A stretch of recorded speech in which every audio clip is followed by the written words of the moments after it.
Ya amigos de Riduca Online, avanzamos con más informaciones. Bueno, y ayer viernes la Asamblea Nacional de Diputados aprobó ya en tercer debate el proyecto que han denominado reformas temporales de protección del empleo en las empresas afectadas por el COVID.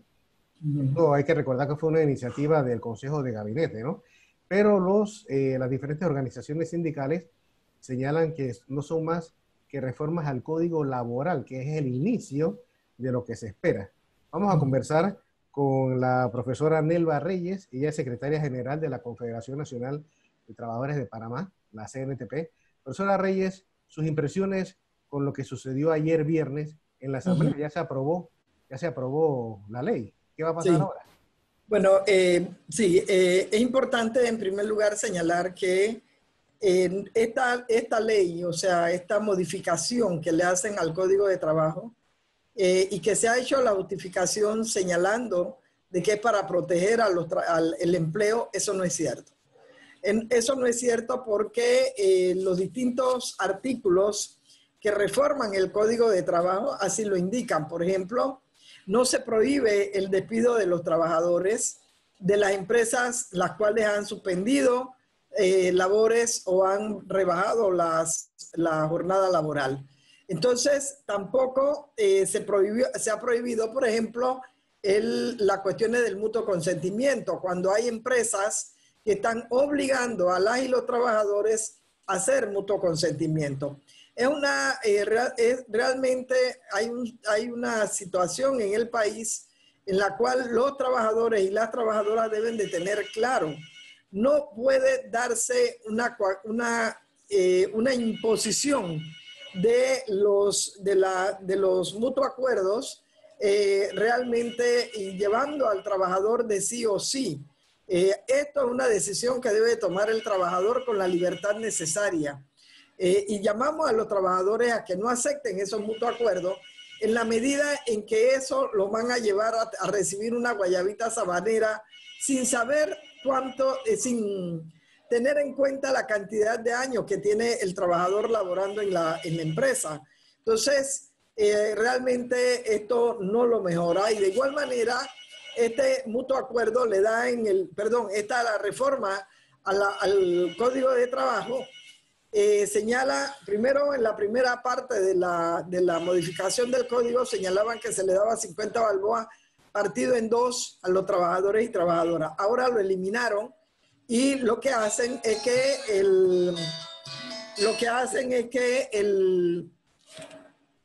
el bono que se le va a dar ya no lo paga la empresa, sino que lo va a pagar el Estado y hay que ver ahora cuánto será la cuantía que se va a pagar por ese 13º mes. Pero lo que quería el sector empresarial era mantener los contratos suspendidos hasta diciembre. Y eso lo lograron con esta reforma al Código de Trabajo. Esto es importante porque el suspender los contratos no sabemos cómo va a terminar en el año esta reforma al Código de Trabajo y es perjudicial para las y los trabajadores. Imagínese usted una trabajadora que esté embarazada, no hay nada en la reforma que diga que es obligatorio que el empleador tiene que seguir pagándole las cuotas obrero patronal.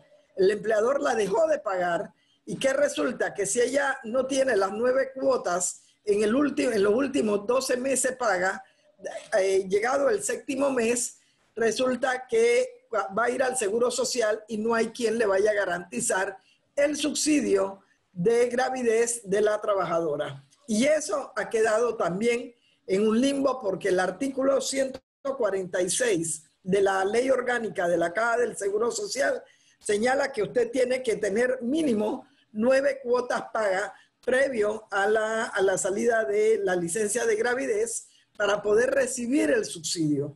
Y al no tenerla, porque ha estado en estado de gravidez, ahora en este periodo, lamentablemente ella no va a cobrar el subsidio. Sí, profesora. Bueno, o por lo menos no hay garantía de quién lo vaya a pagar, porque en esta reforma tampoco se hizo responsable nadie para pagar este subsidio. Profesora. Entonces, esto es una situación bien complicada que se tiene para todas las mujeres trabajadoras que están en estado de gravidez. Profesora, la ministra de Trabajo, Doris Zapata, en declaraciones ya con la aprobación de esta ley, ha manifestado que se hizo un proceso de diálogo claro y amplio y que se logró un proyecto que le va a dar tranquilidad a todos. Es lo que ella ha manifestado. Ella ha manifestado eso y viene manifestando eso desde antes de llevar el proyecto a la Asamblea. Yo estuve en la mesa de diálogo y estuvimos 2 meses allí. Y ni un solo, creo que solamente el artículo 13 de la ley recoge algunos aspectos del consenso que se logró en la mesa. Pero todo el proyecto de ley, este 354, no es parte de ese consenso. Y eso lo queremos dejar taxativamente bien claro. Eso no es parte de un consenso, eso no es parte del diálogo tripartito que se hizo en la mesa. Ninguno de esos artículos ni siquiera se tocaron en la mesa. Es más, en la mesa se tocaron otros puntos que eran muy importantes y ojalá eso lo hubiera tomado en cuenta. Por ejemplo, planteamos en la mesa que le dieran un subsidio a las y los trabajadores de 500 balboas. Fue negado en la mesa. Planteamos, por ejemplo, que a toda la micro, la pequeña y la mediana empresa que se le diera un fortalecimiento económico y que a la microempresa pues los intereses no se les cobrara intereses o fueran intereses blandos, pero que hubiese una condición en todas estas empresas y era que la primera condición para darles el préstamo, ya fuera con un interés blando, era que no se despidiera a ni un solo trabajador. A esto se opuso el sector empresarial.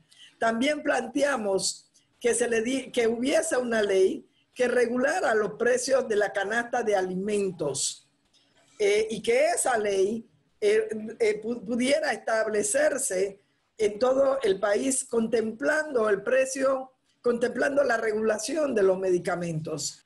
Entonces, esto es muy serio para la población, para las familias y para el país, porque esto va a ser un retroceso. Las reformas que se le han hecho al Código de Trabajo son reformas que nos van a remontar a 1940. Los trabajadores panameños, desde la década del 20, cuando se dio la huelga inquilinaria, después cuando Marta Matamoros y la huelga del 40, en la búsqueda de la licencia de gravidez, después la marcha de hambre y desesperación que se dio de Colón a Panamá, las luchas soberanas que se dieron contra el convenio Filo-Jaén y después la lucha contra el Tratado 3 en 1 y por la búsqueda de unos tratados. Eso le ha costado al pueblo panameño y no es justo. Por eso es que a mí me indigna esto. No es justo que hoy un gobierno venga a aprovecharse de una crisis de salud, una crisis sanitaria que está a nivel mundial, vengan a aprovecharse para hacer una reforma del Código de Trabajo como las que han hecho. Y lo han hecho porque la población, los trabajadores y trabajadoras, todos tenemos miedo de salir, porque nadie quiere estar contagiado, eso es así. Entonces la gente tiene miedo de salir. Yo espero que en diciembre, cuando esto está hasta diciembre, y desde ya le llamo a todos los trabajadores y trabajadoras a prepararnos desde ahora, para cuando se termina esto, que es, diríamos, lo de la ley que está hasta diciembre, no permitamos una prórroga a estas normas que han modificado al Código de Trabajo por un lado, pero por el otro lado no podemos aceptar por nada que nosotros nos vayamos a la década del 40, que nuestros derechos van a ser, nos eliminan nuestros derechos y que volvamos a situaciones muy precarias como las que se daban a finales de la década del 30 y a mediados de la década del 40, que fueron realmente luchas fuertes del movimiento sindical panameño, de los trabajadores, de las y los trabajadores panameños en la búsqueda de una mejor unas mejores relaciones laborales y unas mejores condiciones de vida para todos. Así es, como no, muchas gracias, profesora, la profesora Nelva Reyes, y es secretaria general de la CNTP, conversando aquí en Riduca Online. Central Autónoma de Trabajadores. Central, así mismo, CNTP. Para Riduca Online les informó Rigoberto Dumas Castillero.